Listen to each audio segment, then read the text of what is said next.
አንድ የነፍስ ጥያቄ ነበረኝ ሰክራመንት ላይ የነፍስ ከባድ ቢመለስ ግን ቄስ ፍቄ ቢመልስልኝ ደስ ይለኛል። እስቲ ጥያቄውን ጠይቅና እኔ ከነካውት በኋላ ነው ሌሎች የሚነኩት። ኢየሱስ ክርስቶስ በእነሱ በሉተራን ትምህርት ነው ኢየሱስ ክርስቶስ በአካል ይገኛል የጌታ ስጋና ደም በምንወስድበት ጊዜ እሱ ላይ ነው ጥያቄ እና ጥምቀት ላይ እንደዚህ አይነት ትምህርት አለ ወይ በሉተራን?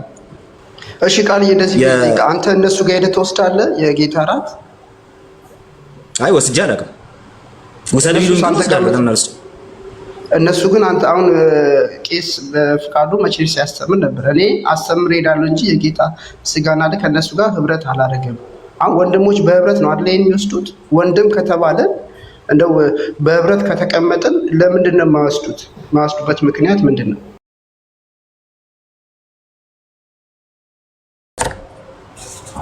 እሺ ግን በመጀመሪያ አንድ ነገር የሆነ ቪዲዮ ሰርች ነበረ እኔ ማለት ነው። እሺ ሰዓት ሲኖር ገብተው እኛ አካባቢ ትንሽ መናፍቃን ይበዛሉና ኦርቶዶክስ ነኝ ብለሃል? አዎ እኔ ኦርቶዶክስ ነኝ።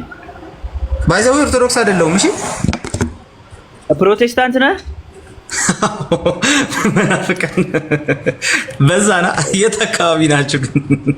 ይቅርታ እሺ ወደ ጅማ ነኝ እኔ እንኳን። እሺ ለእናንተ ቪዲዮ አንዳንድ ጥያቄ አለኝ። እሺ ጠይቅ፣ ችግር የለውም። ጥያቄው እሺ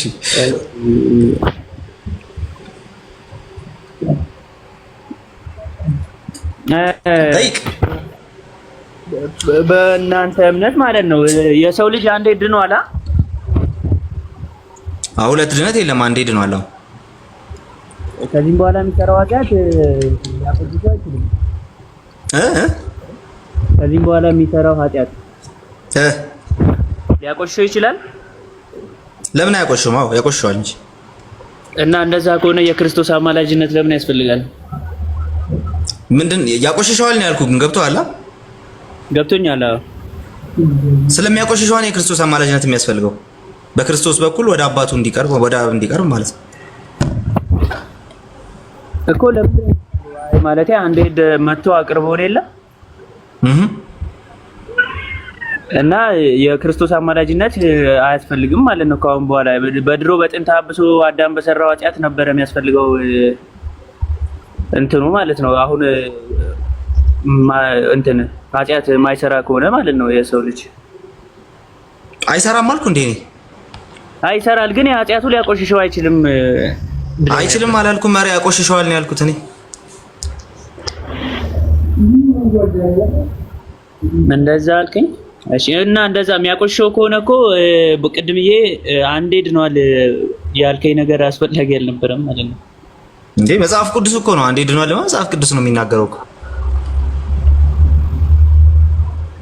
እሺ ቤዛ ማለት ነው ቤዛ ማለት ቆይ እሺ ጥያቄውን እንዳታከታትለውና እንትን ሰዎች ግልጽ እንዳይሆንባቸው እንዳይሆን መጀመሪያ አንዴ ድኗል ያልኩበትን የመጽሐፍ ቅዱስ ጥቅስ ላሳየ ምን እንደሆነ ማለት ነው። አንዴ ድነናል ማለት ድጋሚ ኃጢአት አንሰራም ማለት አይደለም። አንዴ ድነናል ማለት በክርስቶስ በማመናችን ምክንያት ያ የዘላለም ሕይወት የኛ ሆኗል። እግዚአብሔር ያንን የዘላለም ሕይወት ሰጥቶናል ማለት ነው። ለምሳሌ የኤፌሶን መልእክትን ማየት ትችላለህ። የኤፌሶን መልእክት ላይ እንደዚህ በማለት ይናገራል መጽሐፍ ቅዱስ ማለት ነው። ነገር ግን እግዚአብሔር በምሕረቱ ባለጠጋ ስለሆነ ምዕራፍ 2 ቁጥር 4 እግዚአብሔር በምሕረቱ ባለጠጋ ስለሆነ ከወደደን ከትልቅ ፍቅሩ የተነሳ በበደላችን ሙታን እንኳ በሆንን ጊዜ ከክርስቶስ ጋር ሕይወት ሰጠን። ጌታን ከተቀበልኩበት ሰዓት ጀምሮ በጣም በብዛት ከአፍ የወጣ አንዱ ጥቅሴ ነው። ከክርስቶስ ጋር ሕይወት ሰጠን። እሺ በጸጋ ድናችኋልና በሚመጡ ዘመናትም በክርስቶስ ኢየሱስ ለእኛ ባለው ቸርነት ከሁሉ የሚበልጠውን የጸጋውን ባለጠግነት ያሳይ ዘንድ ከእርሱ ጋር አስነሳን። በክርስቶስ ኢየሱስም በሰማያዊ ስፍራ ከእርሱ ጋር አስቀመጠን። ገና እንቀመጣለን አለን ባይዘው ተቀምጠናል፣ ተነስተናል። ከዛስ ከእግዚአብሔር ጋር ተቀምጠናል በክርስቶስ። እሱ ብቻ ደግሞ አይደለም። ቀጥሎ ደግሞ እንደዚህ ይላል፣ ጸጋው በእምነት አድኗቸዋል። ጸጋው ደግሞ በእምነት አድኖናል እንላለን።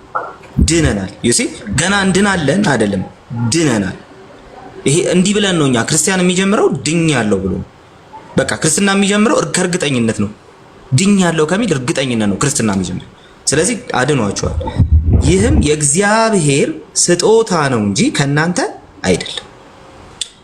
ለምንድን ነው እርግጠኛ ሆነን ድነናል የምንለው? እርግጠኛ ሆነን ድነናል የምንልበት ምክንያት የእግዚአብሔር ጸጋ በእምነት ምክንያት በማመናችን ምክንያት ለኛ ስለተሰጠን። ስለዚህ የእግዚአብሔር ስጦታ ነው እንጂ ከእናንተ አይደለም። እግዚአብሔር የሆነ ስጦታ ከሰጠን በኋላ በቃ በዚህ ጉዳይ ላይ ምንም እንትን ማድረግ አያስፈልገንም። ድነናል እንላለን። ተቀምጠናል ከአብ ጋር እንላለን። ከእግዚአብሔር ጋር ተቀምጠናል፣ ህይወት አግኝተናል እንላለን። ከዛ በኋላ እኛ እንደዚህ ይላል፣ የእግዚአብሔር ስጦታ ነው እንጂ ከእናንተ አይደለም፣ ማንም እንዳይመካ ከስራ አይደለም። ጭራሽ እንደውም ከስራ አይደለም፣ ማንም እንዳይመካ፣ ማንም እኔ ያረኩት እንዳይል ከስራ አይደለም። ስለዚህ የምመካበት ነገር ቢኖረኝ ገና ብዬ ፈራ ነበር። የምመካበት ነገር ግን አይደለም፣ ከስራ አይደለም፣ በጸጋ። ስለዚህ እርግጠኛ ነኝ ድኛለሁ እላለሁ። ክርስትና የሚጀምረው ተድኖ እርግጠኛ ተሆኖ፣ ስለዚህ ድነናል እንላለን ማለት ነው። ስለዚህ እኛ ፍጥረቱ ነንና እንመላለስበት ዘንድ እግዚአብሔር አስቀድሞ ያዘጋጀው መልካሙን ስራ ለማድረግ በክርስቶስ ኢየሱስ ተፈጠርን። የሆነ ስራ ለመስራት መፈጠር ይጠይቃል፣ መፈጠር ያስፈልጋል። መጽሐፉ ነው የሚለው ተፈጠርን። ኦኬ፣ ምን ለመሆን ነው የተፈጠር ነው? እግዚአብሔር አስቀድሞ ያዘጋጀውን እሱ መልካሙን ስራ እንድናደርግ። በዚህ ምክንያት በክርስቶስ ኢየሱስ ተፈጠረ። ስለዚህ ድነናል ብለን እርግጠኞች ነን። አንዴ ድኛለሁ ስል ይሄንን ድጋሚ የምጠብቀው ሌላ አይነት ደርዝ ያለው ሌላ አይነት እንትን ያለው ሌላ አይነት አሁን ከዳንኩበት አሁን ተስፋ ከማደርገው ውጪ የሆነ ሌላ አይነት አስፔክት ያለው ድህነት የለም። በቃ ድኛለሁ። ይሄን ድህነቴን እስከ ፍጻሜ ድረስ እጠነቀቅለታለሁ። በዚህ በዳንኩበት እውነት ላይ እጸናለሁ። ግን ኦልሬዲ አንዴ ስለ ዳንኩ ነው ይሄን የማደርገው ራሱ ነው ፖይንቱ። ስለዚህ እዚህ ላይ አንድ መያዝ ያለብህ ነገር ምንድነው? እኛ ድነናል ስንል ድጋሚ ኃጢአት አንሰራም እያልን አይደለም። ኃጢአት አያቆሽሸንም እያልን አይደለም። የኃጢአት ኃይል ተሰብረዋል እያልን ያለን። ኃጢአት ግን ፕሬዘንሱ ሁልጊዜ አለ። ስለዚህ አንድ ሰው ከዳነ በኋላ ወዶ ኃጢአት ቢያደርግ ከዛ በኋላ ለዛ ሰው መስዋዕት አይቀርለትም። ኦኬ፣ ለዛ ሰው ከዛ በኋላ መስዋዕት አይቀርለትም። መጽሐፍ ቅዱስ ነው የሚናገረው ይሄንና ማለት ነው። ድነናል፣ ወደን ኃጢአት ላለማድረግ ወስነን ከክርስቶስ ጋር ተባብረናል። ስለዚህ አሁን እኛ አንድ ጊዜ ድነናል ስንል በዚህ መንገድ እናስቀምጣለን። ኃጢአት አንሰራም እያልን አይደለም። ማንም ኃጢአት ቢያደርግ በአብ ዘንድ ጠበቃ አለን ተብሎ ተጽፎልናል። ኃጢአት አናደርግም ብንል እንዋሻለን፣ ቃሉን ሐሰተኛ እናደርገዋለን ተብሎ ተጽፎልናል። ስለዚህ ኃጢአት ልንሰራ እንችላለን። ጌታ ኢየሱስ ክርስቶስን በማመን አንድ ጊዜ የዳንበት ያ ድነት ግን ለዘላለም ከእግዚአብሔር ጋር የምንገናኝበትን መንገድ ከፍቶልናል። ስለዚህ ኃጢአት የሰራ ሰው አሁንም በክርስቶስ በማመን በኢየሱስ ክርስቶስ ስም አሁንም ንስሐ ይገባል። ክርስቶስን አማላጅ ስንል በዚህ መንገድ እንጂ ይለምንልናል እያልን አይደለም ምናምን። ስለዚህ በክርስቶስ በማመን መልሶ ንስሐ ይገባል። ኃጢአት በሰራበት ጊዜ ንስሐ ይገባል። በዛ ንስሐ ደግሞ ይቅርታውን ያገኛል። ሰው ቴዎሎጂያችን ይሄ ነው እንጂ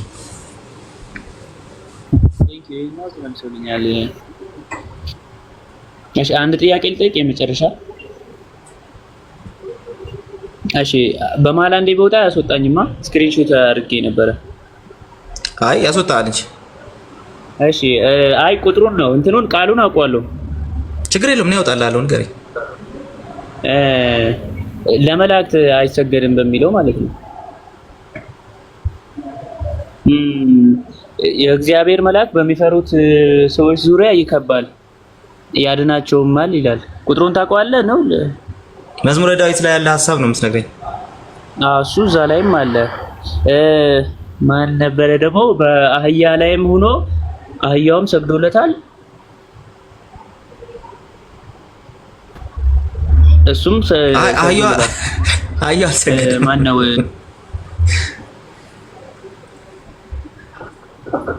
አህያው አልሰገደም። አህያው አልጣለውም። እሱ ጥለውታል፣ ግን ሰገደለት ነው። እንዴት ታዲያ? በለዓም ነው ግን ሰግዶለታል። በለዓም። እሺ፣ በለዓም ሰግዶለታል እና ለመላእክት ይሰገዳል። በእናንተ አስተምሮ ደግሞ ለመላእክት አይሰገድም። መላእክት ኧረ በጭራሽ በእኛ አስተምሮ ለመላእክት አይሰገድም በጭራሽ። ለምን? በጣም አሪፍ ጥያቄ።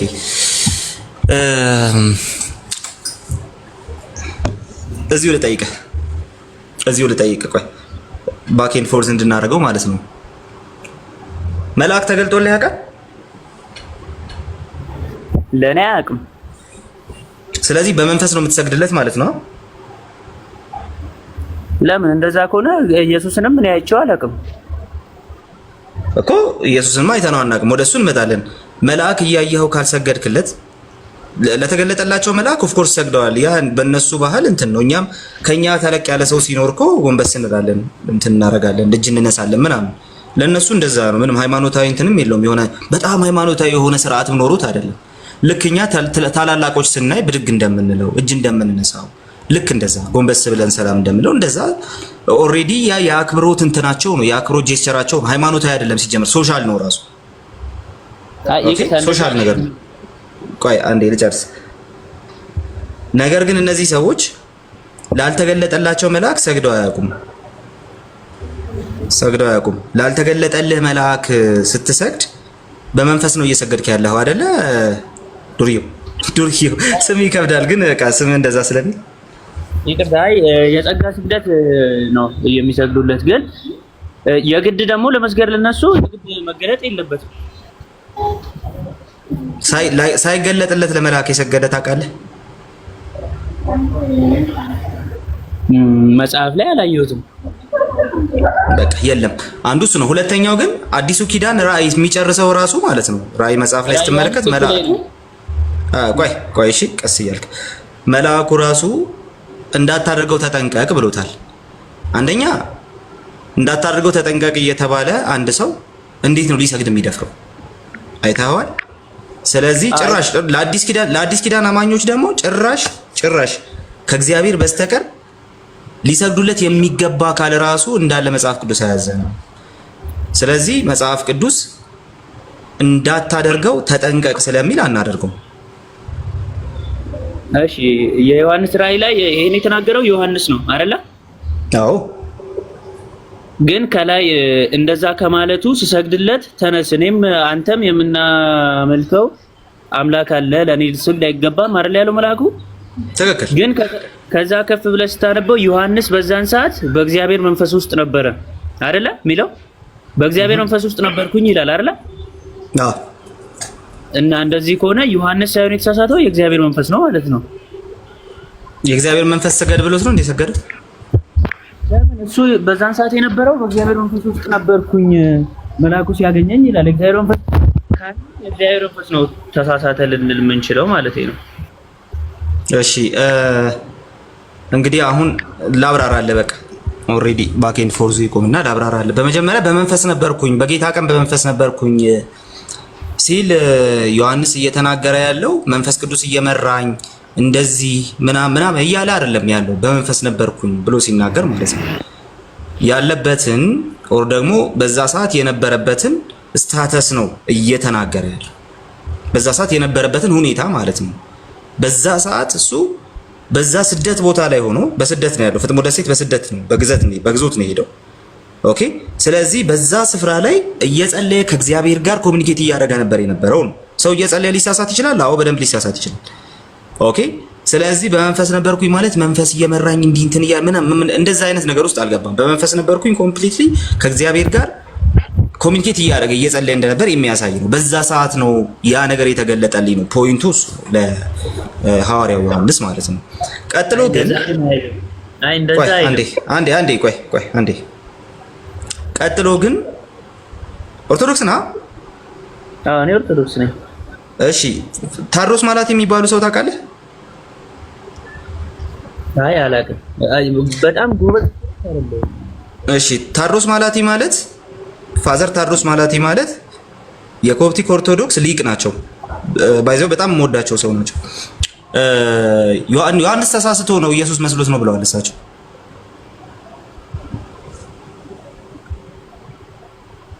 ሊቃውንት ኦርቶዶክስ ሊቃውንት ተመሳሳይ ነገር አላቸው ነው ፖይንት። ይሄ ብቻ ደግሞ አይደለም። ለምሳሌ አትናቴዎስን ያው ታውቀዋለህ። አትሊስት በስም ታውቀዋለህ አትናቴዎስን? አውቀዋለሁ በስም። እሺ ሊቁ አትናቴዎስ እንግዲህ አትናቴዎስ ዘእስክንድርያ በጣም የታወቀ ሰው ነው። በጣም የታወቀ አባት ነው። እኛ ራሱ እጅግ በጣም የምንወደው አባት ነው። ዲስኮርስ አጌንስት ዲ አሪያንስ የሚል መጽሐፍ አለው ይሄ ሰው። አሪዮሳውያኑን የተቃወመበት ማለት ነው። ዲስኮርስ አጌንስት አሪያንስ ላይ ይህንን ክፍል ሲያብራራ ምን ብሎ ይፈተዋል መሰለ? ይህን ክፍል ሲያብራራ ማለት ነው ይህ ክፍል የሚያሳየው መጽሐፍ ቅዱስ ፍጡር ለፍጡር ሊሰግድ እንደማይገባው እንደሚያስተምር ነው ይላል። ይህ ክፍል የሚያሳየን ፍጡር ለፍጡር መስገድ እንደማይገባው ነው። ነገር ግን የተፈጠረ ሁሉ ለፈጣሪ ይገዛል፣ ለፈጣሪ ይሰግዳል ብሎ ይናገራል። እንደዚሁ ሌላ ደግሞ እንድርያስ ዘቂሳርያ የተባለ ሌላ ቤተክርስቲያን አባት አለ። ይሄኛውም የቤተክርስቲያን አባት ተመሳሳይ ነገር ይናገራል። ፍጡር ለፍጡር ጭራሽ ሊገዛ አይገባውም፣ ሊሰግድ አይገባውም። ነገር ግን ሁላችንም አለ። ይሄ ጥቅስ የሚያሳየው እንደዛ ነው። መልአኩ ልክ እንዳለው ሁላችንም የሁላችን ኮመን ገዢ የሁላችን ኮመን አምላክ ለሆነው ለእግዚአብሔር ነው ልንሰግድ የሚገባው ብሎ ያስቀምጣል። ስለዚህ ይህ ክፍል እየተናገረ ያለው መልአኩ የተናገረው ነገር እየተናገረ ያለው ፍጡር ለፍጡር ሊሰግድ እንደማይገባው አንድ። ሁለተኛ ኢቭን መላእክትና ሰዎች ራሱ አንድ ላይ ተባብረው መስገድ የሚገባቸው ለእግዚአብሔር እንደሆነ። ሶስተኛ ከፋዘር ታድሮስ ማላቲ ኮሜንተሪ እንደምንረዳው ደግሞ ጭራሽ ዮሐንስ ራሱ በዛ ሰዓት ያን ያደረገው መልአኩ ኢየሱስ መስሎት ተሳስቶ እንደሆነ ኦኬ አይተሃል። ስለዚህ የኦርቶዶክስ ሊቃውንትም የቤተክርስቲያን አባቶችም አንድ ላይ የሚናገሩትና የሚያስተምሩት ነገር ፍጡር ለፍጡር ሊሰግድ አይገባውም ማለት ነው። ስለዚህ በዚህ ምክንያት እኛ ለመልአክ አንሰግድ። እሺ አይ ከመጽሐፍ ቅዱስ ውጪ ያሉ እንትኖች መከራከሪያ ስለማይሆኑ ነው ያላነሳውልህ። አሁን ያነሳልኝ ነገሮች መጽሐፍ ቅዱስ ላይ ያሉ ፍጡር ለፍጡር መስገድ እንትና እንዴ አባቶችን አትቀበልም እንዴ? እቀበላለሁ፣ ግን እነሱን መከራከሪያ አድርጌ ባቀርብልህ ስለማሰማኝ ለማለቴ በጠየቁ ጥያቄ ላይ እንደናንተ አስተምሮ ከመጽሐፍ ቅዱስ ቃል በቃል ነው መስጠት ያለብህ ማለት ነው። ፋዘር ታድሮስ ማላቲ ተሳስተዋል ትላለህ? ለምሳሌ መጽሐፍ ቅዱስን የጻፉት ባለስ ከ1500 በላይ የወጡ ምናምን ብቻ በመንፈስ ቅዱስ መሪት አይደል የተጻፈው መጽሐፍ ቅዱስ? ከ1500 በላይ አይ ይቅርታ ቁጥሩን እኔ እንጃ፣ ግን በመንፈስ ቅዱስ መሪት ነው የተጻፈው አይደለ? አይ ቆይ እሱን አይደለም እያወራ ያለሁት። እዚህኛው ጥቅስ ላይ ካልተስማማን እነማን እንዴት ፈቱት የሚለው ሁለታችንንም ስለሚያስማማ ይህንን ጥቅስ ሲፈታ አትናቴዎስ ተሳስቷል ኦር ተው አትናቴዎስን። እሺ ፋዘር ታድሮስ ማላቲ ተሳስቷል? አይ እንደዛ አላልኩም፣ ግን መከራከሪያ ሀሳብ ሊሆን ይችላል ብዬ ስላላመንኩ ነው። ማለቴ አሁን ከመጣ እየተከራከርን አይደለም። ባይዘው ክርክር ቢሆን እኮ እንዲህ አይደለም። ይሄ ክርክር ሳይሆን እየተማማርን ስለሆነ መማማሪያ አይሆኑም እንዴ እነዚህ ሊቃውንት? መማማሪያ ይሆናሉ፣ ግን እኔ ለጠየቁ ጥያቄ ቆይ ቴንክ ዩ መማማሪያ ከሆኑ ከፋዘር ታድሮስ ማላቲ አሁን ይሄ የተማርነው ትምህርት ዮሐንስ ተሳስቶ ነበረ የሚለው ትምህርት ትክክለኛ ትምህርት ነው ወይስ የተሳሳተ ትምህርት ነው? እኔ እንጃ፣ እኔ እሱን አይቼው አላውቅም። ማለቴ እኔ መጽሐፍ ቅዱስ ላይ ነው ያነበብኩት ዮሐንስ ነው ያልኩት። እሺ ሰው ለመልአክ ሊሰግድ ይገባል ብሎ ያስተማረህ የቤተ ክርስቲያንህን መምህር ንገረኝ እስቲ። እንዴ ራሱ መጽሐፍ ቅዱስ እኮ ይናገራል ሰገደ ብሏል። የጠቀስካቸውን ጥቅሶች ጠቅሶ ሰው ለመልአክ ሊሰግድ እንደሚገባ ያሳያል ያለህ ማን ነው? ለምሳሌ አሁን በመጀመሪያዎቹ 400 ዓመታት ውስጥ እስከ ኒቂያ ድረስ ያለውን ብቻ ነውና ከነዚህ አባቶች መካከል ሰው ለመልአክ ሊሰግድ ይገባል ብሎ ያስተማረ አባት አንተ የጠቀስካቸውን ጠቅሶ። እኔ አልሰማሁም። ማለቴ አስተምሮ ሊሆን ይችላል ግን አላየሁትም። ግን ሲመስለኝ እንደዛ ከሆነ ልጠቅልልልህና አንደኛ የእንትን አታደርገውም ራሱ የጠየካቸውን ጥያቄውን መጠየቅ ነው እንጂ በትክክል አልተረዳኸውም ይመስለኛል። ስለዚህ እኔ ልጠቅልልልህ ምን እንደምናስብ ማለት ነው። የመጀመሪያው መጽሐፍ ቅዱስ ላይ ለመልአክ የሰገዱ ሰዎች አሉ የሚለው ፊታቸው ለቆሙ ለመልአክ ብቻ አይደለም። አብርሃም ምንም እንደ ቅዱሳንም እንደ ጻድቃን እንደምንም ልታያቸው ማትችላቸውን ነገር ግን ለሚስቱ መቀበሪያ ዋሻቸውን ለሸጡለት ሰዎች ሰግዷል ጎንበስ ብሎ አብርሃም ራሱ ማለት ነው። ስለዚህ በዚህ ትምህርት መሰረት ሄደ ለጎረቤት የሆነ ነገር ትላንትና ብር ላበደረው ወር ትላንት የሆነ ነገር ለሰጠ ለጎረቤት ልሰግድ ነው ማለት ነው። አይታል። አሁን አንተ ባመጣው መንገድ ከሆነ በጣም ብዙ ስህተት ይዘህ ትመጣለህ። ነገር ግን ያንን አይደለም መጽሐፍ ቅዱስ የሚያስተምረን። እነሱ ሰግደዋል። ለምን ሰገዱ? በእኛም ባህል ውስጥ በእኛም ሶሳይቲ ውስጥ በእኛም ካልቸር አንድ ነገር ይደረጋል። ከኛ ከፍ ያለ ሰው ሲመጣ ከመቀመጫችን እንነሳለን፣ እጅን እንነሳለን ምናምን። ስለዚህ እስራኤላውያን ያደርጉ የነበረው እንደዛ ነው። ለመላእክት ልትሰግዱ ይገባል የሚል ትእዛዝ ይዘው በሃይማኖታዊ መልኩ አይደለም ያንን ያደረጉት። እኛ እስራኤላውያን አይደል ክርስቲያኖች ነው። እንደ ክርስትና መጽሐፍ ቅዱስ ምን አርጉ ብሎ ይነግረናል። ለናረግ የሚገባውስ ምንድነው ብለን ነው የምንጠይቀው ማለት ነው። ሁለተኛው እስራኤላውያን ላልተገለጠላቸው መልአክ ሰግደው አያውቁም። በመንፈስ የሚሰገደው ለእግዚአብሔር ብቻ ነው እንጂ ለፍጡራን አይሰገድም። በዛ ደረጃ ኢቭን የአክብሮት የምትለውን ነገር ላልተገለጠል መልአክ ልታደርገው አትችልም። ላልተገለጠላቸው መልአክ ሰግደው አያውቁም እያልኩ ኦኬ። ሶስተኛ የጠቀስካቸውን ጥቅሶች ጠቅሶ አንድም የቤተ ክርስቲያን አባት አንድም ያንተ ቤተ ክርስቲያን ራሱ የምትቀበለው ጥንታዊ አባት ለመልአክ ለመስገድ እንደሚገባ የሚያሳዩ ናቸው ብሎ አላስተማርም። አራተኛ አዲስ ኪዳን በቀጥታ እኛ መጽሐፍ ቅዱስን አስቀድመን ስለምንጀምር ማለት ነው። አራተኛው ደግሞ ዮሐንስ ራእይ ላይ በግልጽ እንደተቀመጠው በግልጽ እንደተቀመጠው ለመልአክ አይሰገድም። ለኔ አትስገድልኝ እንዳታደርገው ተጠንቀቅ። ባይዘው የእናንተን አንድምታዎች ብትመለከት የእናንተን ቤተክርስቲያን አንድምታ ራሱ ብትመለከት ይሄንኑ ነው ይዞ የሚመጣው። እንዳታደርገው ተጠንቀቅ። ለምን? ካንተ ጋር አብሬ እሱን የማመልክ ነኝ። የዚህ መጽሐፍ ቃል ከሚጠብቁ ጋር አብሬ ባሪያ ነኝ። ለእግዚአብሔር ስገድ፣ እንዳታደርገው ተጠንቀቅ። 2 ጊዜ ነው ያለው። 2 ጊዜ። አዲስ ኪዳን እንደዚህ ብሎ ስለሚዘጋው ለፍጡር አንሰግድም እንላለን ማለት ነው። ነገር ግን አይ ይሄኛው እኮ ብለህ ለማብራራት ብትሞክር እንደራስህ ቤተክርስቲያን አስተምህሮ አስቀድሞ ካንተ በፊት የነበሩ አባቶች ምን አመኑ የሚለውን ነገር ማየት አለብን። ለምሳሌ አሁን 2 አባት ብቻ ነው የጠቀስኩልህ። ሌሎች አሻን አባት መጥቀስ ቢቻልም 2 አባት ነው የጠቀስኩልህ። አትናቴዎስ እና እንድሪያስ ቂሳሪያ። አትናቴዎስ ፍጡር ለፍጡር እንደማይሰግድ ያሳያል። ይሄ ጥቅስ ሊሰግድ እንደማይገባ ያሳያል። እንድሪያስ ዘቂሳሪያ ደግሞ ሁላችንም ተባብረን የሁላችን ኮመን አምላክ ለሆነው ለእግዚአብሔር ነው ልንሰግድ የሚገባው የሚለውን ያሳያል። ታዲያ ዮሐንስ ለምን ሰገደ ሲባል እኛ በስህተት ነው የሰገደው እንላለን። ኦኬ ይሄንን ማን አለ ከኛ በፊት ሲባል ይኸው ፋዘር ታድሮስ ማላቲ ፕሮቴስታንት የሆነ አስተማሪ ሳልጠቅስ በኦርቶዶክስ መምህራን ጨረስኩት ማለት ነው።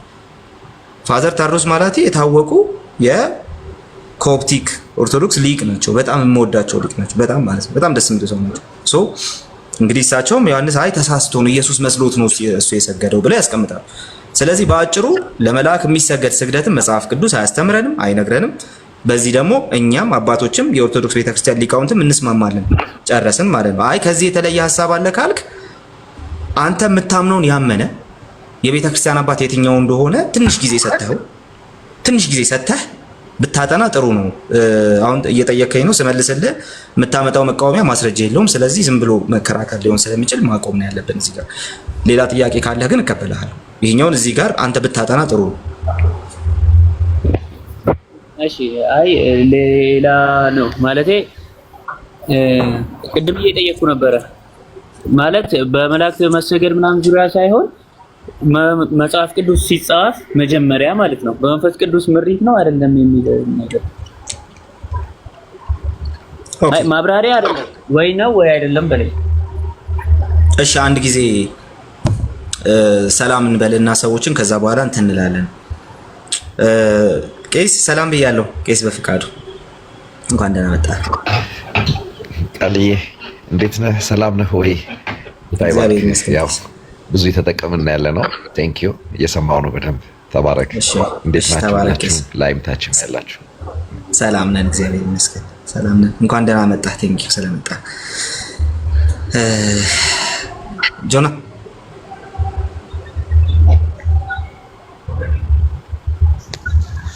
ሰላም ክርስቶስ ይብዛላችሁ ወንድሞቼ፣ እንዴት ናችሁ?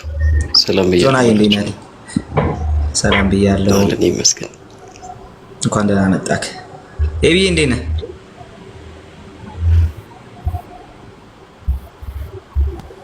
ቃሊ ሰላም ነው። እንዴት ነህ? ተባረክ።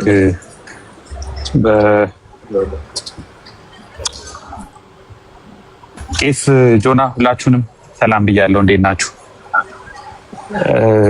ዘግቼ ነው የመጣው፣ ግን ትንሽ ነገር ልናገር ቃሌ ወደሆነ እንትን ልገባ ስለሆነ ትችላለህ። ለሌሎችም ለወንድማችን ብቻ ሳይሆን ለሌላውም ሰው አንድ በጣም ሴሚናሪ አንድ አስተማሪ አለኝ ሲጉርድ የሚባል እነ ጆ ሊያውቁት ይችላሉ። ሲጉርድ ግሪንደሃም እና እሱ በጣም ደስ የሚል የጋርሲኳል ጻፊ አናል ብዙ መጽሐፍ ነው ያለው። ሂብሩ ፒላር ኮሜንታሪ በቅርቡ አሳትሟልና እሱ አንድ የሚጠቀመው አናሎጂ አለ። ምን ይላል መሰለህ? ሰሞኑን የኒቂያን መታሰቢያ የሆነ ኢቲሲ አንድ ፕሮግራም አዘጋጅተን እዛ ጋር የተናገረውን አንድ ወንድማችን ከጠቀመው ከመናገር ያህል ድምጼ ይሰማል? ኖርማል ነው? ትሰማለህ? እና ከባለቤቴ ጋር ይላል ከባለቤቴ ጋር ሌላ ቦታ ወይም ሌላ ሀገር ሲሄድ ማለት ከባለቤቱ ተለይቶ ሚስቱ አዲስ አበባ ሆና እሱ ሌላ ሀገር ሂዶ ከእሷ ጋር ኮሚኒኬት ለማድረግ ስልክ ይደውላል፣ ቪዲዮ ኮል ያደርጋል፣ ዋትሳፕ ኮል ያደርጋል፣ ኢሜይል ይጽፋል ምናምን እና ኮሚኒኬት ያደርጋል። የሆነ ሚንስ ኦፍ ኮሚኒኬሽን ያስፈልግ ነበረ። የግድ መደወል አለበት፣ ቪዲዮ ኮል ማድረግ አለበት።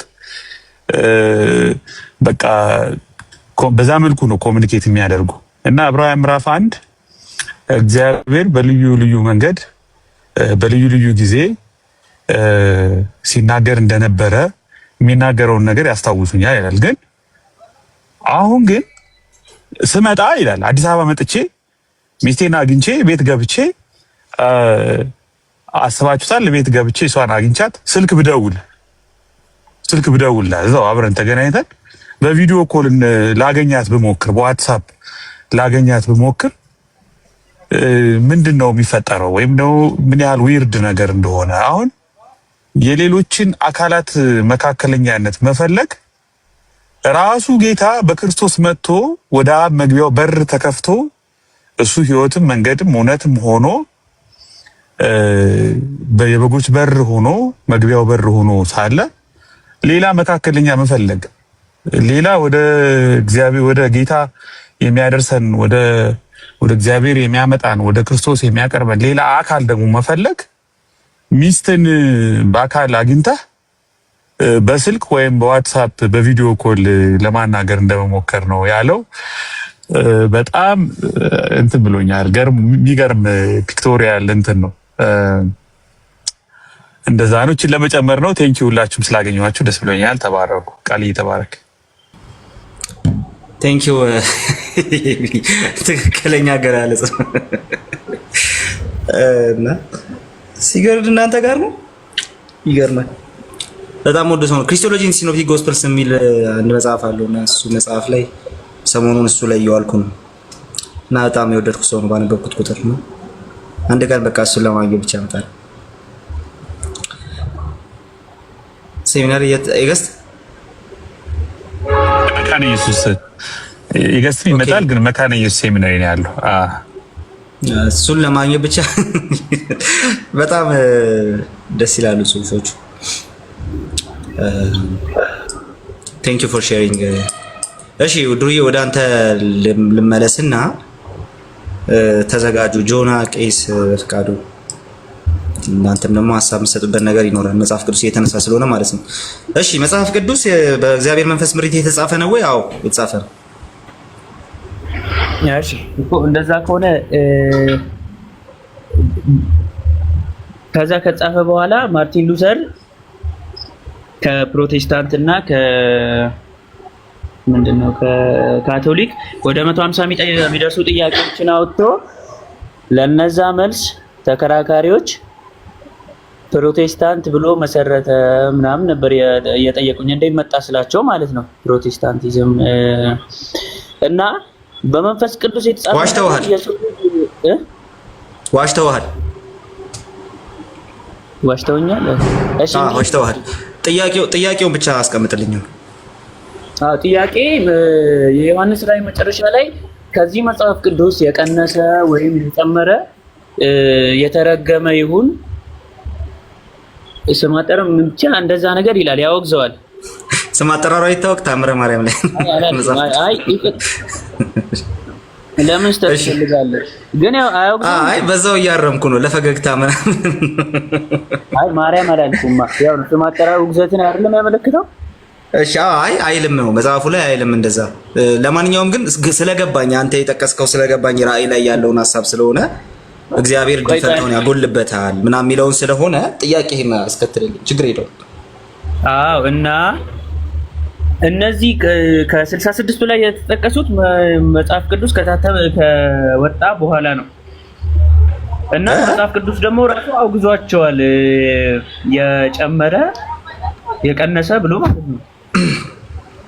ምን ተቀነሰ ታዲያ ከመጽሐፍ ቅዱስ ፕሮቴስታንቱ ከተነሳ በኋላ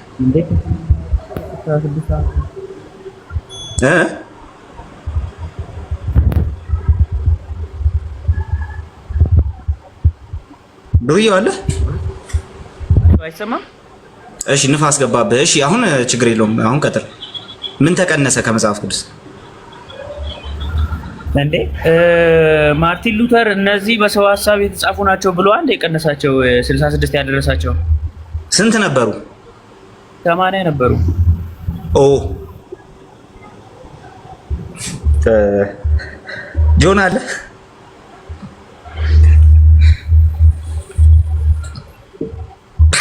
አንዱስ ይላል ዴቪድ ጆን አለ። አቤት አቤት፣ ትንሽ የሚመች ቦታ ላይ አይደለሁም። እሺ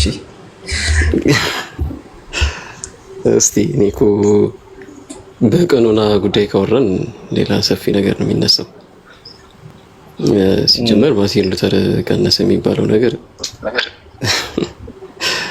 ያስቃል። ብቻ እስቲ በደንብ እንሄድበታለን አስፈላጊ ከሆነ ቀኖናው ላይ።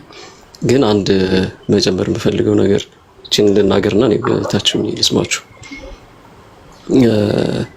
ባይ ዘ ዌይ ስግደት የሚለው ላይ ብቻ ሀሳብ ልስጥና እንትን እላለሁ። ስግደት ላይ አሁን ለምሳሌ አባቶች ምናምን ቅድም ሲጠቀስ ነበረ።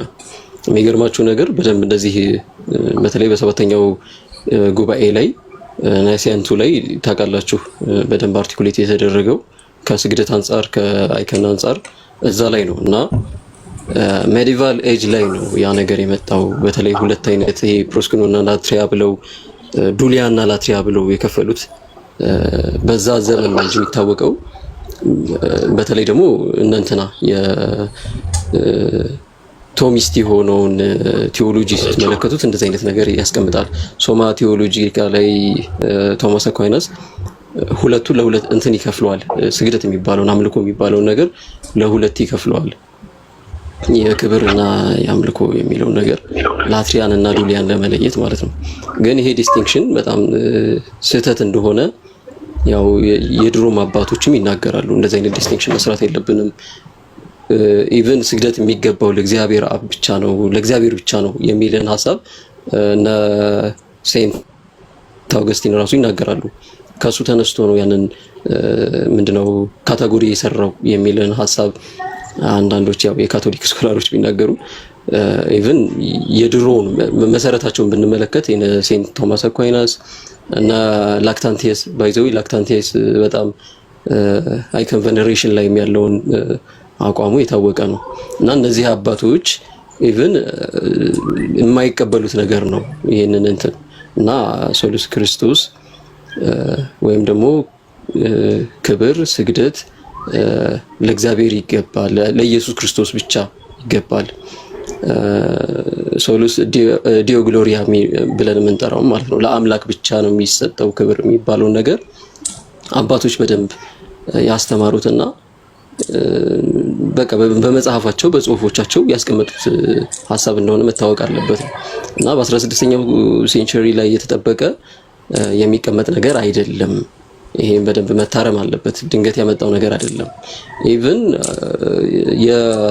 ምንድነው የቀኖናን ጉዳይም ራሱ ከተመለከትን 16ኛው ሴንቸሪ ላይ ቁመን አይደለም እኛ ፕሮቴስታንቶችን ልንናገር የምንችለው።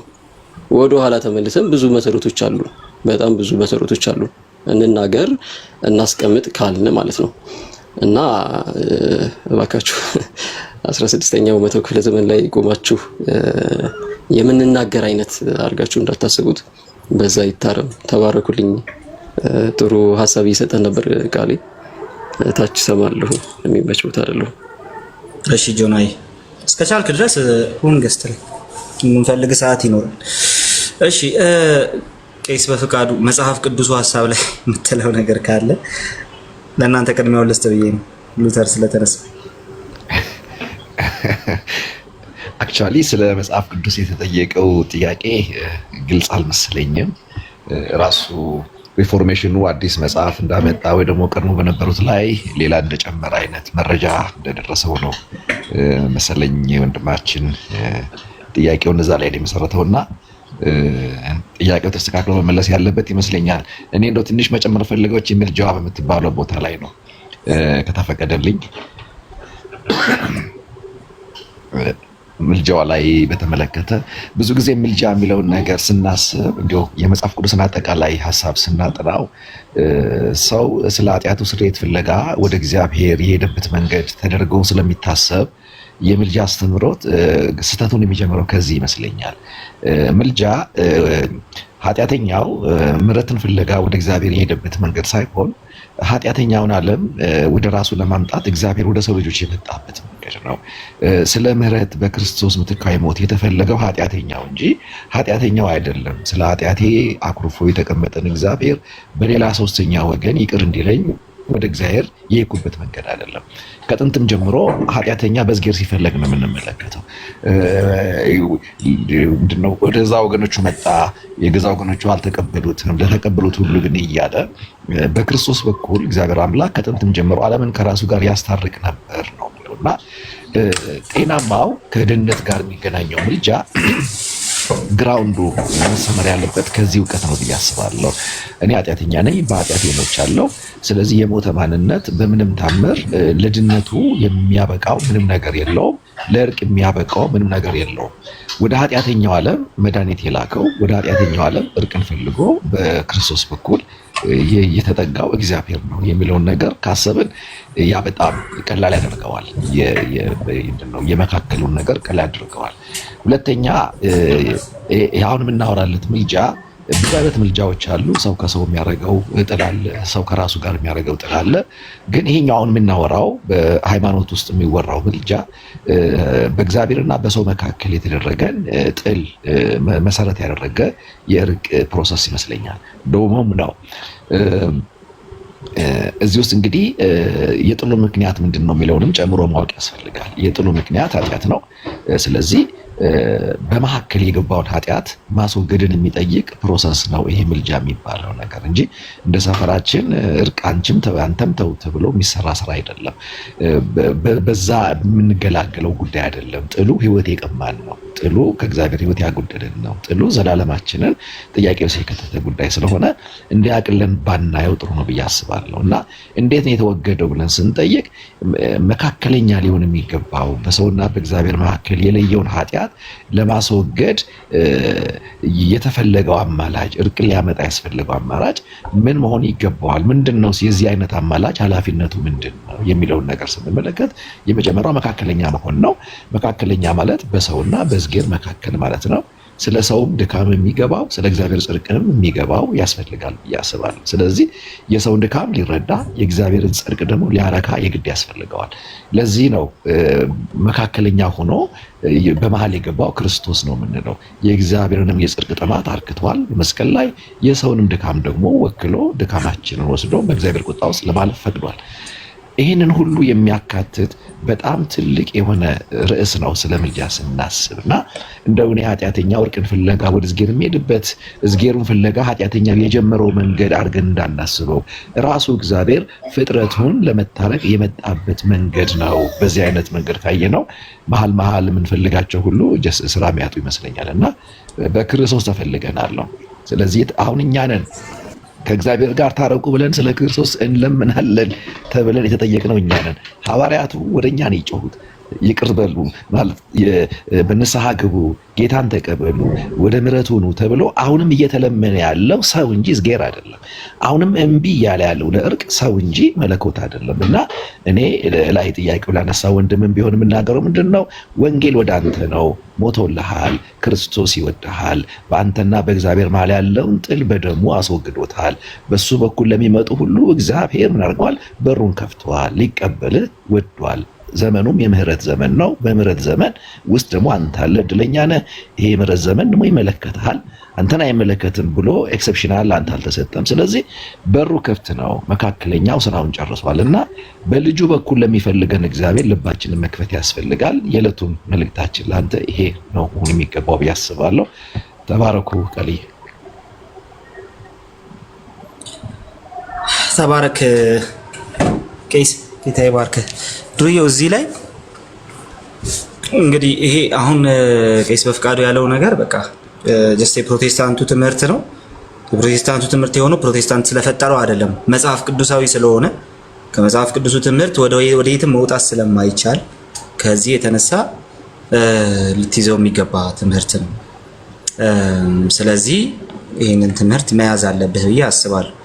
ምልጃው ላይ በጣም የተደጋገመበት ምክንያት እዚህ ላይ በቃ መካከለኝነት፣ ምልጃ፣ ወደ እግዚአብሔር የሚያቀርብ የሚሰገድለት ምናምን የሚሉ ሀሳቦች በሙሉ ሲምፕሊ ከእግዚአብሔር ጋር የተገናኙ ደግሞ የመካከለኝነትን ጉዳይ ከልጁ ከኢየሱስ ጋር የተገናኙ ብቻ ስለሆኑ ማለት ነው። ስለ መጽሐፍ ቅዱስ ባነሳው ላይ እኔ ትንሽ ልበልበት። መጽሐፍ ቅዱስ ሲጀመር ሉተር አለህ? ቆይ ልስማ መጀመሪያ። ድምፅህን አሰማኝ። አለክ? ዱርዬው አለ? አሉ ጉድ እሺ፣ ቴንክ ዩ። ቅድም ሸውደውሃል ብዬክ ነበር። በመጀመሪያ ደረጃ ሉተር 100 ምናምን ሳይሆን አክቹሊ ከሱ ያንሳሉ የጻፋቸው ቴሲሶች። በእነዛ ውስጥ መጽሐፍ ቅዱስን የተመለከተ ወይም የማያስፈልጉ የመጽሐፍ ቅዱስ ክፍሎች አሉ ብሎ የተናገረው ምንም አይነት ነገር የለም በቴሲስ ውስጥ ራሱ ማለት ነው። 95 ናቸው። ከነዛ ውስጥ ግን መጽሐፍ ቅዱስን የተመለከተ ይሄ አያስፈልግም ብሎ ያወጣው ነገር የለም በአጭሩ። የመጀመሪያው ነገር እሱ ነው። ሁለተኛው ነገር ደግሞ 80 ያልከው 81 ልትል ይመስለኛል። እንኳን በካቶሊክ ቤተክርስቲያን ሉተር በነበረበት ቤተክርስቲያን ቆይ ሚዩት ላድርግ፣ ድምጽ በጣም አለ። እሺ እንኳን በካቶሊክ ቤተክርስቲያን ሉተር በነበረባት ሉተር በወጣባት ቤተክርስቲያን አይደለም ዛሬ በእናንተ ቤተክርስቲያን ራሱ 81 መጽሐፍ የለም 81 መጽሐፍ ዛሬ ራሱ ማለት ነው። 81ዱ ለስሙ ይባላል እንጂ የእናንተው ሊቃውንት እንደሚናገሩት ቁጥር ለመሙላት ብቻ የገቡ ናቸው እንጂ 81 የሚባል ነገር የለም ይላሉ። ወይ 78 ወይ 76 ነው መሆን ያለባቸው ብሎ ነው የሚያስቀምጠው። የእናንተ ሊቃውንት ራሱ በዛ መንገድ ነው የሚያስቀምጡት። ስለዚህ እናንተ ራሱ 81 መጽሐፍ የላችሁም እንኳን ካቶሊክ ቀርቶ ማለት ነው። ስለዚህ 81 ያልከው ስህተት ነው። 81 ልትል እንደሆነ ስላሰብኩኝ ነው ያስተካከልኩ። 81 ያልከው 81 ልትል አስበህ ስለሆነ የሚሆነው እሱን አስተካክዬ።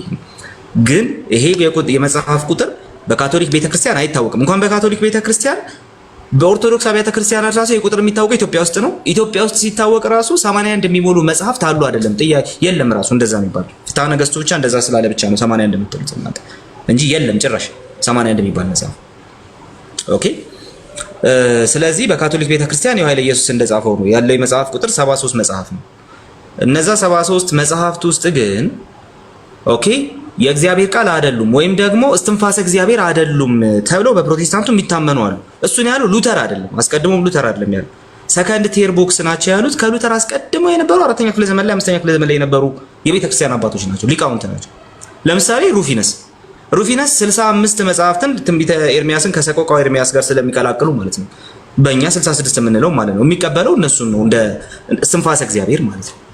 አንድ ሁለተኛ ለምሳሌ ሌላ እነ ጄሮምን መጥቀስ ትችላለህ። ጄሮም ደግሞ 66ቱን እኛ የምንቀበላቸው መጽሐፍት ነው የቀኖና መጽሐፍት ብሎ የሚቆጥራቸው፣ ሌሎቹን አፖክሪፋ ብሎ ይቆጥራቸዋል። አፖክሪፋ ሲል ሊነበቡ የማይገባቸው እያለ አይደለም፣ በቤተክርስቲያን የሚነበቡ ግን ደግሞ ዶክትሪን የማይሰራባቸው ማለት ነው። አይታል። ስለዚህ ከፕሮቴስታንቱ አስቀድሞ የነበሩ በቤተክርስቲያን ያለፉ ሊቃውንት ራሳቸው በቤተክርስቲያን ውስጥ ሊነበቡ የሚገባቸው ግን ዶክትሪን የማይሰራባቸው ብለው የከፈሏቸው መጽሐፍት ናቸው ማለት ነው። ወደ አትናቴዎስ ስትመጣ አትናቴዎስ ከነዚህ መጽሐፍት ውስጥ ከ73ቱ ራሱ 2 መጽሐፍትን ምናምን ነው የሚያስገባው፣ አንድ መጽሐፍ ያወርዳል እንጂ ሲምፕሊ ፋውንቴን ኦፍ ሳልቬሽን ብሎ የሚጠራቸው መጽሐፍት ከፕሮቴስታንቱ ቁጥር ጋር የሚቀራረቡ ናቸው። ጄሮም የኛን ቁጥር ነው እንትን የሚያደርገው አፈርም የሚያደርገው፣ ሩፊነስ የኛን ቁጥር ነው አፈርም የሚያደርገው። ወደ አትናቴዎስ ስትመጣ ሁለት መጽሐፍት ወደ ላይ ይቀበላል፣ አንድ መጽሐፍ ወደ ታች ያወርዳል። ነገር ግን እነሱን ምን ይላቸዋል መሰለ? ፋውንቴን ኦፍ ሳልቬሽን ብሎ ይጠራቸዋል፣ ወይም ደግሞ የድነት ምንጭ ናቸው ብሎ ይጠራቸውና ሌሎቹ እንደ መጀመሪያዎቹ የድነት ምንጭ ያልሆኑ ከመጀመሪያዎቹ ጋር ካኖኒካል የማይባሉ ቀኖናዊ የማይባሉ ነገር ግን በቤተ ክርስቲያን ሊነበቡ የሚገባቸው መጽሐፍት ብሎ ደግሞ ያስቀምጣል። ከነዛ ውስጥ ራሱ እናንተ ጋር ያሉ መጽሐፍትን ጭራሽ ቁጥር ውስጥ የማያስገባቸው መጽሐፍት ራሱ አሉ። ስለዚህ በቤተ ክርስቲያን አባቶች የተለያየ የመጽሐፍ ቁጥር ነበር። ሉተር ብቻ አይደለም ስለ መጽሐፍት ቁጥር ይጨነቅ የነበረው። ሉተር ብቻ አይደለም በፕሮቴስታንቱም ውስጥ ስለ መጽሐፍት ቁጥር ያወራው። ኦኬ። ስለዚህ በዚህ ጉዳይ ላይ የተለያየ አስተያየት ሲሰጡ የነበሩ የቤተ ክርስቲያን አባቶች አሉ። እነ ጎርጎርዮስ ዘንዚናዙ፣ የፓናሪዮኑ ጸሐፊ ስሙት በኢየሱስ ስሙ ጠፋኝ። እነሱ ራሳቸው ኧረ ስሙን ጻፉልኝ። ፓናሪዮን ማን ነበር የጻፈው?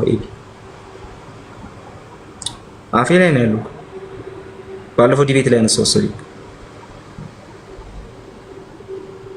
አይደለም ፖሊስ አለ። በጌታ ስም ኤጲፋኒዮስ ሰላሚስ ዜና ደቂቃ ቴንክ ዩ ኤጲፋኒዮስ እነ ኤጲፋኒዮስ ጭምር የተለያየ አይነት የመጽሐፍ ቅዱስ ቀኖና ቁጥራቸው የተለያየ ነው። ስለዚህ እነሱም 73 መጽሐፍት አልያዙም እና አይደለ? መቼም እነሱንም መናፍቅ አትላቸውም አይደለ? ኦኬ። የተለያየ ቁጥር የሚያመጡ የተለያዩ አባቶች ስላሉ ማለት ነው። ጎርጎርዮስ ዘንዚናዙ እሱም የተለየ ነው በሱ ሳይድ ያለው። ከሁለተኛ ክፍለ ዘመን ብታመጣ እነ እንትን አሉ እነ ማን ነው ዛሬ አባቶች ስም እየጠፋኝ ነው ጋይስ። መላጢዮስ ዘሰርዴስ ሜሊቶ አለ። ስለዚህ እነዚህ አባቶች አሉ። ከዚህ የተነሳ የመጽሐፍት ቁጥርን የፕሮቴስታንቱ 66ቱ እንደ የተቆረጠ ነው እንደዚህ ነው ለማለት አትችልም። ከዛ በፊት የነበሩ አባቶችም የተለያየ ቁጥር አላቸው። ጭራሽ 66ቱን አፈርም ያደረጉ ደግሞ የቤተክርስቲያን ሊቃውንትም አሉ ማለት ነው። ከዚህ የተነሳ ዱርዬው ሙሉ በሙሉ አሁን ክሌም ያደረገው ነገር ስህተት ነው። ስለ መጽሐፍ ቅዱስ ቀኖና እኔና ታላቁ ጅብሪል ያደረግነው በቅርቡ እኔና ታላቁ ጅብሪል ያደረግነው 66 ወይ 81 በሚል ያደረግነው አለ። አንድ ሁለተኛ ከዚህ በፊት እኔ ቲክቶክ አልመጣሁም። ከዚህ አሁን በቅርቡ ከተደረገው በዚህ ዓመት ከተደረገው ከኔና ከታላቁ ጅብሪል ዲቤት በፊት ሃኔልና አቡናክ ያደረጉት ኦርቶዶክስ አቡ ያደረጉት ዲቤት አለ 81 ወይ 66። ከዛ በፊት ደግሞ ጆ በልህቅና አክሊል ያደረጉት ደግሞ አለ አክሊል 81 የሚለው ነገር አንዳንድ መጽሐፍት ልክ አይደሉም ከማለቱ በፊት ማለት ነው። እና እነዚህ 3 ዲቤቶች አሉ ሃኔልና አቦ ያደረጉት እኔና ታላቁ ጅብሪል ያደረግነው፣ እንደዚሁም ደግሞ ጆ መልህቅና አክሊል ያደረጉት አለ የመጽሐፍ ቅዱስ ቀኖና ላይ። ስለዚህ እሱን ገብተህ 3ቱን ዲቤቶች ዝም ብለህ ዩቲዩብ ላይ ገብተህ እያቸው። ከዛ ስለ መጽሐፍ ቅዱስ ቀኖና ትንሽ አጥና። ሉተር አይደለም ያንን ያደረገው ለማለት ነው። ቴንክ ዩ ዱርዬው አለ ሰምተሃል በደንብ እያስባለሁ ሰምቻለሁ። ግን እንደናንተ አስተምሮ ያወገዛቸው ከ66 አሐዱ ውጭ ያሉትን ነው ማለት ያወገዘው 66 አሐዱ የሚባል ነገር የለም። ግን እስቲ ጥያቄ ይሄን ተመልከት እሺ። የእናንተ ስንት ነው ያወገዛቸው? የትኞቹን ነው አሁን ያልገባኝ ነገር። ከ66ቱ ውጭ ያሉት መወገዝ አይደለም። ከ66ቱ ውጭ ያሉት እንደዚህ ላድርግልህ። ከ66ቱ ውጭ ያሉት መጻሕፍት ኦኬ፣ ልብ ብለህ ስማኝ እሺ። በተለይ አሁን 73ቱ ካቶሊኮች የሚቀበሏቸው 73 መጻሕፍት አሉ። ከ66ቱ ውጭ ያሉት መጻሕፍት ለታሪክ እንደዚሁም ደግሞ የተለያየ ነገር ለመማር እንጠቀማቸዋለን። አሁንም ቢሆን ለምሳሌ እነ ጥበበ ሰለሞንን ጭምር ዊዝደም ሊትሬቸር ብለን ወስደን እናጠናቸው። እነ ሲራክን ጭምር እናጠናቸዋለን። እነ መቃቢያን የታሪክ መጽሐፍት ናቸው ብለን እናጠናቸው። የኢትዮጵያው መቃቢያን የትም የለም። የኢትዮጵያው መቃቢያን ስህተት ነው ሲጀምር። የኢትዮጵያው መቃቢያን ትክክለኛው መቃቢያን አይደለም። ግን ደግሞ ሰባው ሊቃናት ላይ ያለው ትክክለኛው መቃቢያን ግን የታሪክ መማሪያ ስለሚሆን እናጠናዋለን፣ እንማረዋለን፣ እንማርበታለን፣ ታሪክ እንመለከትበታለን፣ ቴዎሎጂዎቻችንን ጭምር እናብራራበታለን ምናምን። ስለዚህ እነዚህ መጽሐፍት ይነበባሉ፣ ይጠናሉ። አደሴም ታይም የእስትንፋሰ እግዚአብሔር ግን አይደሉም። ማውገዝ ሳይሆን ልክ እነ ሩፊነስ እንዳሉት ማለት ነው። ኦኬ እንደነ ሩፊነስ ያሉት በቤተ ክርስቲያን ያሉ የሚነበቡ አዳዲስ ተጠማቂዎች ጭምር የሚያነቧቸው መጽሐፍት ግን እስትንፋሰ እግዚአብሔር ያልሆኑና ዶክትሪን የማይሰራባቸው ብለው ይከፍሏቸዋል። ፕሮቴስታንቱም ልክ እንደዛው ለጥናት የሚሆኑ ግን ደግሞ እስትንፋሰ እግዚአብሔር ያልሆኑ ብሎ ደግሞ እንደዛው ይከፍላቸዋል ማለት ነው። ስለዚህ መወገዝ አይደለም፣ እንደዚህ ነው እኛ የምናያቸው።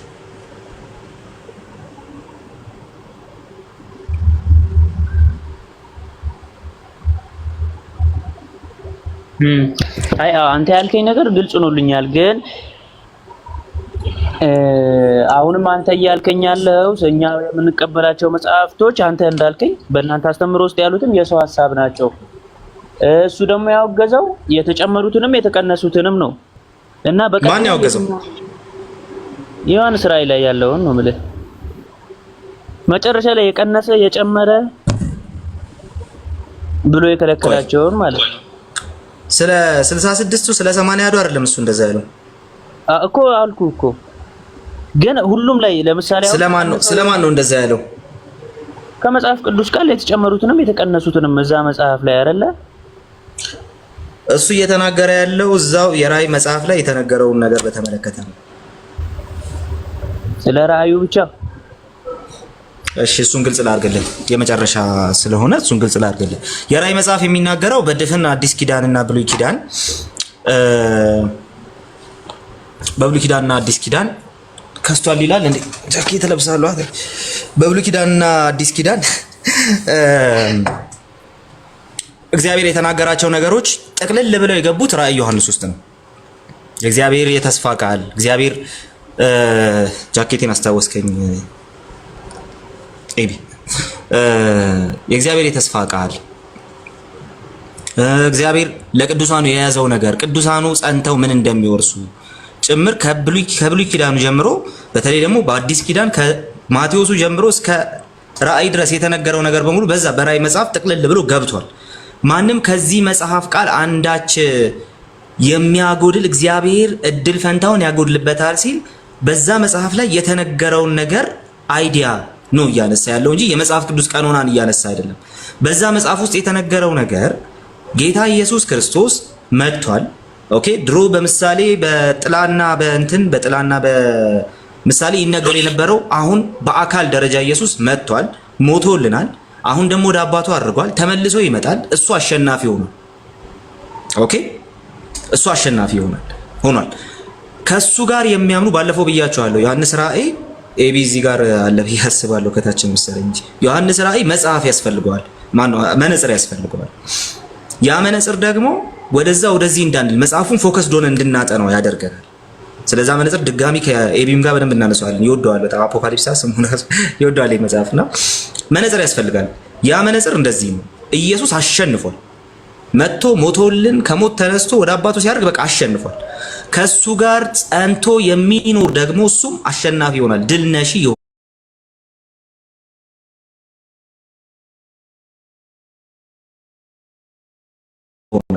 ከሱ ጋር መጽናትን ቤተክርስቲያን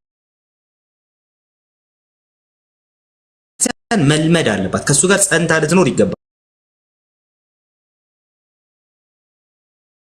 ከሱ ጋር የሚጸኑ ሁሉ እነሱ አሸናፊዎች ናቸው። ስለዚህ ያንን ዘላለማዊ እረፍት ይወርሳሉ ነው ፖይንቱ እሱ። ስለዚህ ወደዚህ እንዳትሉ እግዚአብሔር በሰጣችሁ የተስፋ ቃል ላይ ጸንታችሁ በዛ ሀዲድ ላይ ተገኙ። በማታስቡበት ሰዓት ጌታ ኢየሱስ ይመጣል፣ ቤተክርስቲያንን ይወስዳታል፣ ከሱ ጋር አብሮ ያኖራታል። በቃ የመጽሐፉ ዋና ቲም ይሄ ነው። መጽሐፉ ሊነበብ የሚገባበት መነጽር ይሄ ነው። ሌላ መነጽር እያደረገ ምናምን ከሆነ አደጋ ውስጥ ስለምንገባ ማለት ነው። ስለዚህ እንደዛ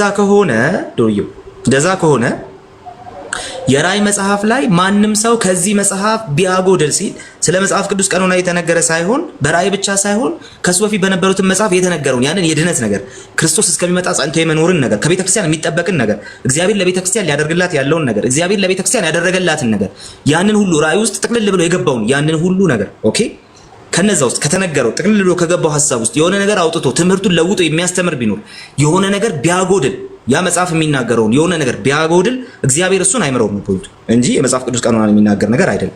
መጽሐፉን ጥቅሱን ልትፈታ የሚገባው በዛ መንገድ ነው።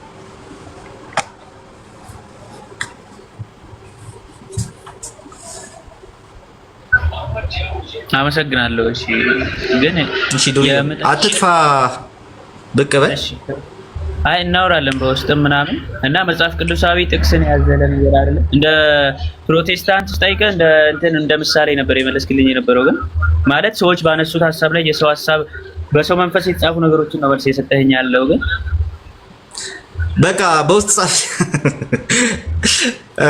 ጻፍልኝ እና በውስጥ እናወራለን። አሁን የነገርኩህን ግን በደንብ ያዛቸው። አሁን የጠየቀው ጥያቄ ኮምፕሊትሊ የኛ ጥያቄ ነው። መጽሐፍ ቅዱስ እንትን የማይለውን ነገር መጽሐፍ ቅዱስ ጭራሽ የኛውላ የሶሎ ስክሪፕቸር ሁላ ጥያቄ ነው። መጽሐፍ ቅዱስ ላይ ብቻና ሌላ ነገር ሳይጨመር ካልክ ሶሎ ስክሪፕቸር አለ። ኦርቶዶክስ ሁላ አይደለህም እና አንተም አስብበት እሱን ነገር። ግን በውስጥ ደግሞ አወራኝ። ዋናው ማውራት ያለብን ስለ ድህነት ስለሆነ እሱ ላይ በደንብ አውራኝ። በውስጥ ጻፍልኝ እመልሳለሁ። ያንተን ካየው እመልሳለሁ። ጌታ ይረዳኛል። ለማንኛውም ቻው፣ ደህና ዋል። እሺ፣ ደህና ዋል። ፎሎ ባክ መልስልኝ እናወራለን። እሺ፣ ቃልዬ እንዴት ናችሁ? ሰላም ብያለሁ ሁላችሁንም። ቄስ ሰላም ብያለሁ። ካሎራው እንዴት ነህ? አንድ የነፍስ ጥያቄ ነበረኝ ሰክራመንት ላይ የነፍስ ከባድ ቢመለስ ግን ቄስ ፍቄ ቢመልስልኝ ደስ ይለኛል። እስቲ ጥያቄውን ጠይቅና እኔ ከነካሁት በኋላ ነው ሌሎች የሚነኩት። ኢየሱስ ክርስቶስ በእነሱ በሉተራን ትምህርት ነው ኢየሱስ ክርስቶስ በአካል ይገኛል የጌታ ስጋና ደም በምንወስድበት ጊዜ፣ እሱ ላይ ነው ጥያቄ እና ጥምቀት ላይ እንደዚህ አይነት ትምህርት አለ ወይ በሉተራን? እኔ ሉተራን እካፈላለሁ፣ ግን የጌታ ስጋና ደም በሚወስድበት ጊዜ ኢየሱስ ክርስቶስ በአካል ይገኛል ብለው ያምናሉ ወይ? አዎ ያምናሉ። ግን የሚያምኑበት መንገድ በአካል ሲባል ይሄ ስጋ ልክ ከእንትኖች ካቶሊኮች እንደሚሉት ሎካል በሆነ መልኩ ሎካል ፕሬዘንስ ሆኖ ሊትራል ስጋውን ይሄን ሊትራል ስጋውን ልክ እንደ ካኒባሊዝም እንበላለን ግን እያሉ አይደለም። ፊዚካል ፕሬዘንስ በፕሮቴስታንቲዝም ውስጥ የታወቀ ነው። ስፒሪቹዋል ፕሬዘንስም የታወቀ ነው። ባለፈው ስናወራበት ነበረ ሌላ ሩም ይሄንን ማለት ነው። አንዱ የሉትራኑ ፊዚካል ፕሬዘንስ ነው። ሁለተኛው ደግሞ የሪፎርምዶቹ በካልቪኒስቶች ሳይድ ያለው ስፒሪቹዋል ፕሬዘንስ ነው። በሁለቱ መካከል ከፕሮቴስታንቱ ጅማሬ ጀምሮ ሙግቶች አሉ። ስፒሪቹዋል ነው ወይስ ሎካል ነው? ከዛ ፔንቴኮስታሊዝሙ ሲነሳ በተለይ ከ100፣ 110፣ 150 ዓመት አካባቢ ጀምሮ ደግሞ ሌላ አይዲያ ደግሞ አለ። እሱ ደግሞ ኒውማቲክ ፕሬዘንስ የሚባል ነው። አዎ በመንፈስ ቅዱስ ኃይል ኢየሱስ ክርስቶስ ይገኛል የሚለው ሐሳብ ነው። ይሄኛው ይለያል፣ ከሁለቱ ይለያል ይሄ። ስለዚህ በጉዳዩ ላይ የተለያዩ ምልከታዎች አሉ ማለት ነው። ከነዛ ውስጥ አንዱ የሉትራኑ ፊዚካል ፕሬዘንስ ነው። መካነ ኢየሱስም እሱን ኦልሬዲ አትቀበለውም ብዬ አላስብም። ምክንያቱም የሉትራን እንትን ስለሆነች ማለት ነው። ችግሩ ምንድነው? አሁን የኔ ትክክልና እንትን ነው። አንተ እንትን ካላደረክ ያኛውን ካላመንክ እንደው እንትን አይደለህም ክርስቲያን አይደለህም ግን አንባባልም። ፕሮቴስታንቲዝሙ በዚህ ሲሟገት ኖሯል። ግን አንዱ አንዱን ክርስቲያን አይደለም ቤተክርስቲያን አይደለም ሲባባል ግን አልኖርም። ሙግቱ ይቀጥላል። እዚህ በቲክቶክ ሁሉ አንፈተውም፣ ገና ይቀጥላል። ግን ሙግቱ አንዳችን ከክርስትና ይወጣን አንዳችን ከክርስትና ያልወጣን አይደለንም ማለት እንዲያደርገን የሚያደርግ አይደለም ማለት ነው። አሁን በሉትራኑ ምልከታ ውስጥ የፊዚካል ፕሬዘንስ የሚባለው ነገር ምንድን ነው የሚለውን ነገር ግን ቄስ በፍቃዱ ጊዜ ካለው መመለስ ይችላል። አደራ ጥያቄ ስለሆነ ዲቤት እንዳታደርገው፣ ጥያቄ ብቻ ነው የሚሆነው። ቄስ በፍቃዱ ትችላለህ ማውራት? ልቀጥል? አይ በደንብ መልሰዋል። ያለውን ምልከታዎች ቪዎቹን አስቀምጣቸዋል። ቃሌ እንዳልከው ነው። የክርስቶስ ስጋና ደም ኢን ዘ ፎርም ኦፍ ወይን እና ብሬድ ይገኛል የሚል አቋም ነው ካታኪዝሙ ላይም እንደገናም ደግሞ ቡክ ኦፍ ኮንኮርድ ላይ አንቀጽ 2 ላይ መስለኛ ያስቀመጠ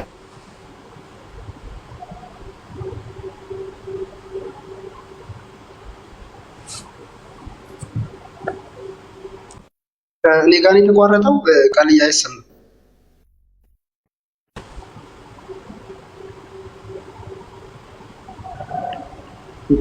የኔ ብቻ የተቋረጠው ነው የማይሰማው? ኧረ እኔ ጋርም ተቋርጧል። ስልክ ገብቶብኝ ነው። ቄስ በፍቃዱ ስልክ ገብቶብኝ ነበር እኔ ጋር። እሺ ያልኩት እንግዲህ ጨርሼ መሰለኝ ስልክ የገባው። ቃልዬ እንዳልከው ነው። በሉትራን ያለው አመለካከት እሱ ነው። ይሄ ምንድነው? እንደ ካቶሊክ በቀጥታ ወደ ስጋና ደም ይለወጣል የሚል አቋም አይደለም ያለው። የክርስቶስ ስጋና ደም ኢን ዘ ፎርም ኦፍ በወይንና በህብስቱ ጋር ይገኛል የሚል አቋም ነው ያለው። የተለየ መጨመሩ የለም። ይሄው ነው። ወይል እሺ፣ ሌላ ሉትራን እዚህ ውስጥ አይታየኝምና ቤቱ የኔ ስለሆነ ልጨምርበት።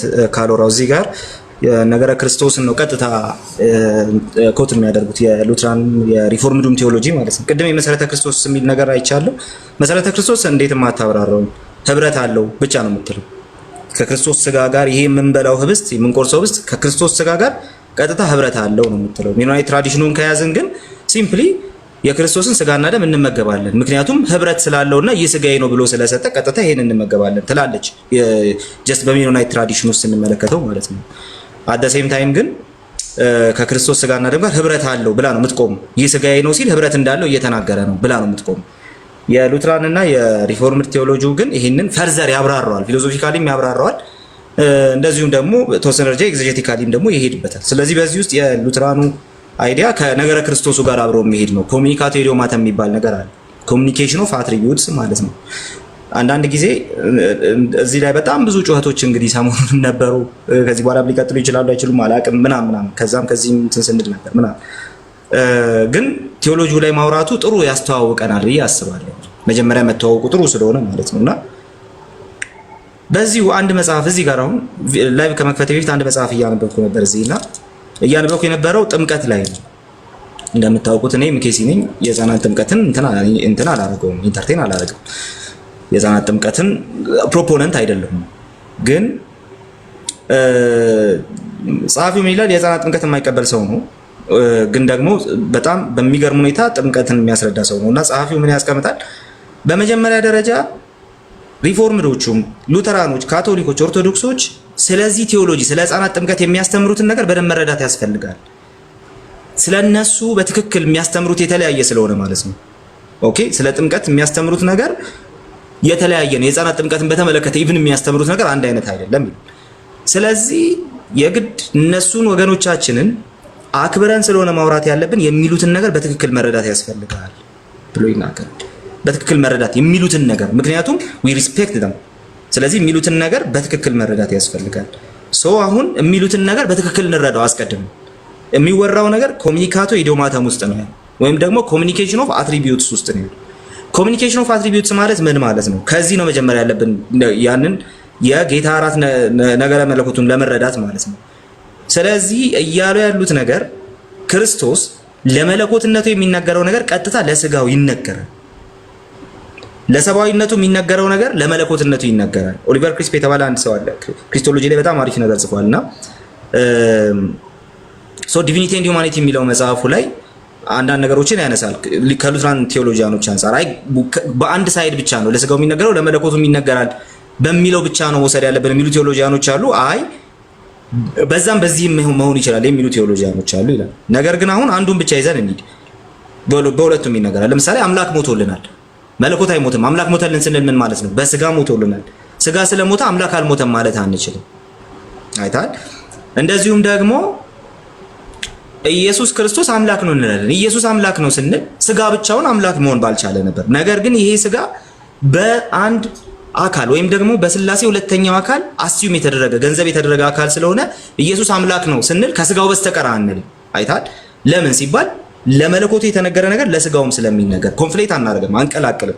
ነገር ግን ለአንዱ የተነገረው ለሌላውም ይነገራል። ስለዚህ አስቀድሞ ስለ ነገረ እንትናቸው ስለ ሳክራመንታቸው ስናወራ ይሄኛውን ቴዎሎጂ በደንብ መረዳት መቻል አለብን፣ በደንብ መረዳት መቻል አለብን ማለት ነው።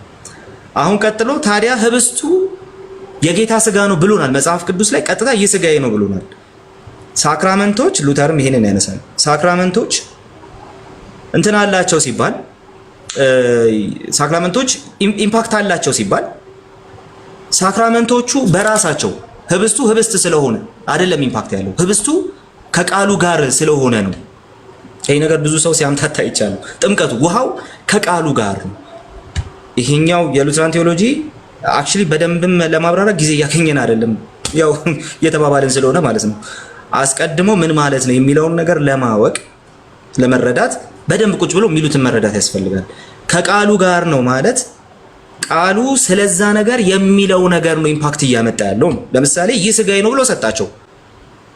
ህብስቱ ስጋው ነው የምንለው የክርስቶስ ስጋ ነው የምንለው። ኦኬ፣ ህብስቱ የክርስቶስ ስጋ ነው የምንለው ከቃሉ የተነሳ ነው። ቃሉ እውነት መሆኑ ስለምናምን ነው። ክርስቶስ ምን ስላለ ይህ ስጋዬ ነው ስላለ። ስለዚህ አሁን ቀጥሎ ያለው ነገር ምንድነው? ቀጥሎ ያለው ነገር ይህ ስጋዬ ነው ያለበትን ያንን ነገር እንዴት ነው ስጋው የሚሆነው የሚለውን ነገር ማብራራት ነው።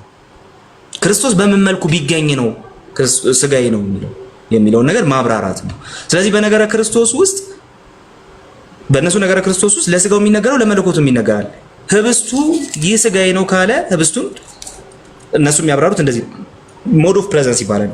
የኢየሱስ ክርስቶስ ስጋ ኢን ዊዝ አንደር የሚሉት ነገር በህብስቱ ውስጥ ከህብስቱ ጋርና ከህብስቱ ስር ይገኛል። ምክንያቱም ከክርስቶስ መለኮታዊ ባህሪ ሁሉን በሁሉ ቦታ መገኘት ኦኬ፣ በሁሉ ቦታ ከመገኘቱ የተነሳ ለመለኮት የተነገረ ለሰብአዊ ባህሪም ስለሚነገር ማለት ነው ስጋውም በህብስቱ ውስጥ ይገኛል።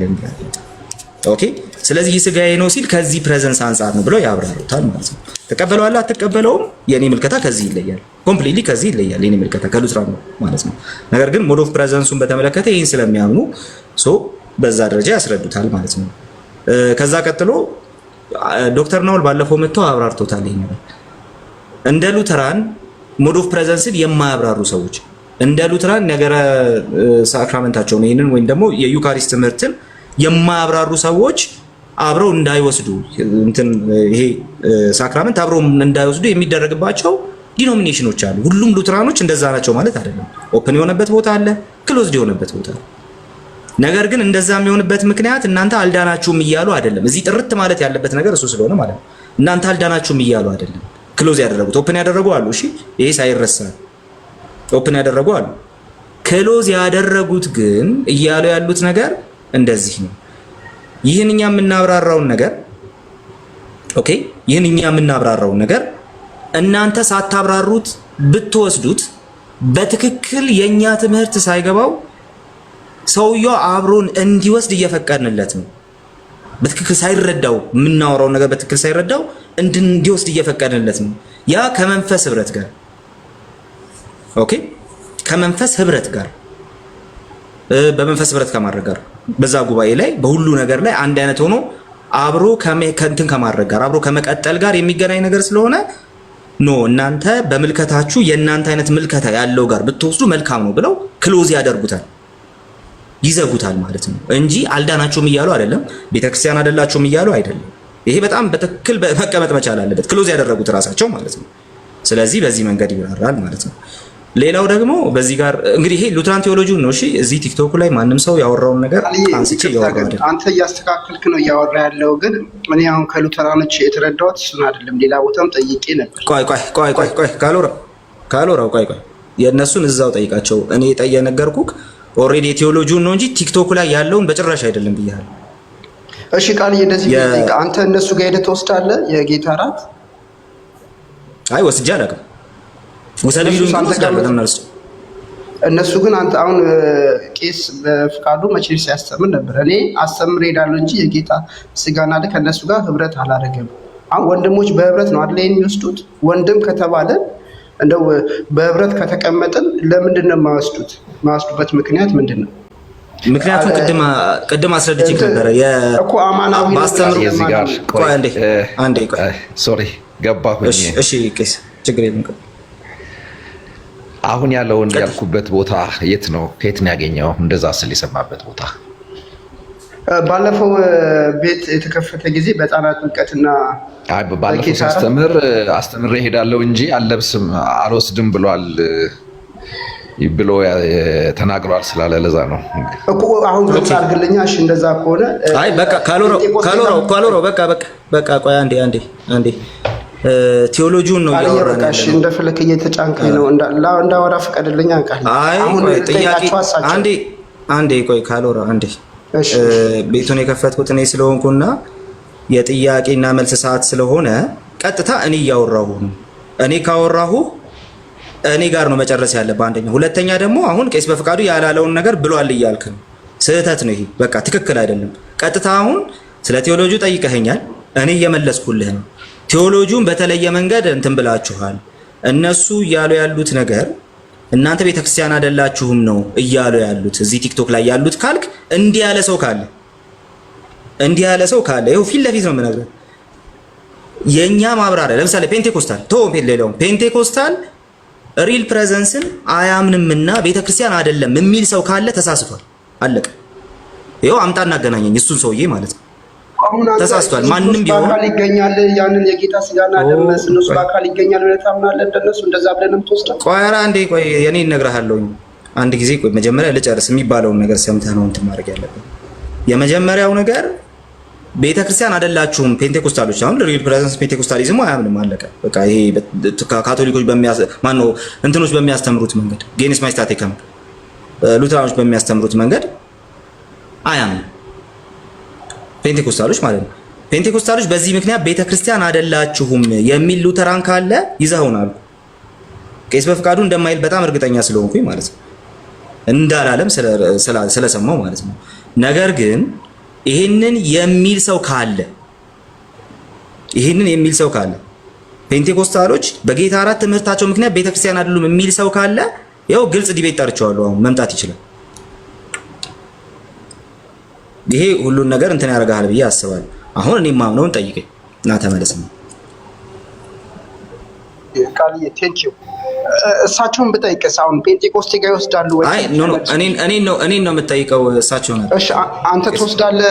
ሉተራኖች ጋር ሄደ ኢየሱስ ክርስቶስ በአካል ኦፕን ያደረጉት ጋር ሄጄ ወስዳለሁ። ክሎዝ ያደረጉት ጋር ለምን ወስዳለሁ? ክሎዝ ነው ኦልሬዲ።